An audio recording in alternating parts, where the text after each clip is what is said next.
with Steve Gartside, VP of Sales here at Nude Running, and Marketing Manager and Team Alchemy member, Kara Henry. Welcome, guys. What's going on? Hello. And today we're going to discuss Leadville. Leadville, as you guys know, as you may have heard, is kind of one of the highest, if not the highest, altitude race in the continental United States. Is that correct?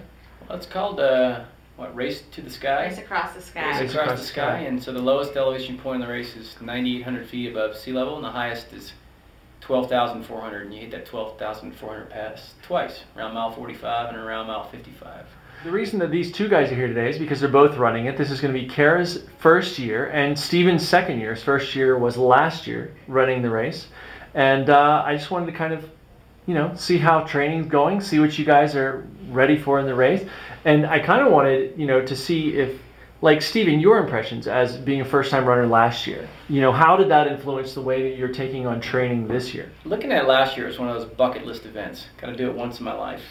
And I did it once. I remember my wife turning to me and saying, "Well, what do you think?" And I said, "Well, it was great. I might do another 100-miler, but I definitely won't do Leadville again. It was too hard." And a month later, I couldn't wait to sign up for the following year. So the training started almost virtually as soon as last year's. Ended with the idea that I had left some unfinished business. I finished last year, but it was a rough last 20 miles. And I want to go back. I think there's plenty of room for improvement, and I look forward to seeing how it goes. And the training set's gone pretty well. How about you, Kara? How's your training going?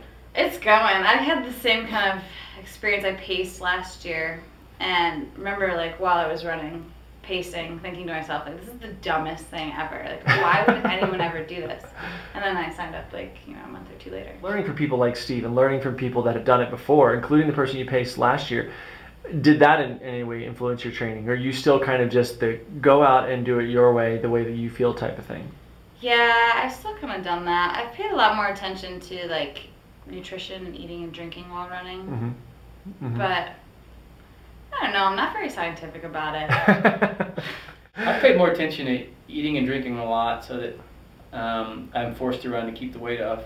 Yeah, I witnessed poor Luis. I was pacing him last year. I witnessed a disaster of stomach issues with him. Mm-hmm. So after that, that's my one concern is I don't want to be him in the bushes. Yeah.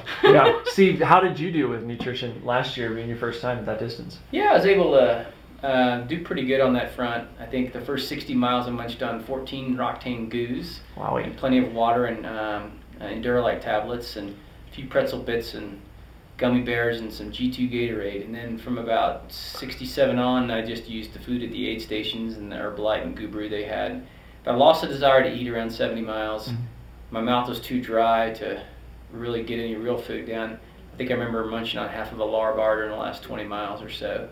But they make you weigh in at the turnaround. I lost 3 pounds in the first 50 miles, and I did a good enough job with the nutrition on the second 50 miles that I actually gained a pound. Oh, nice. Well done. All right. I'm really nervous now. Really, I think I'll just be happy if I had finished alive. Yeah. And if I beat Lee Strawbridge. Oh.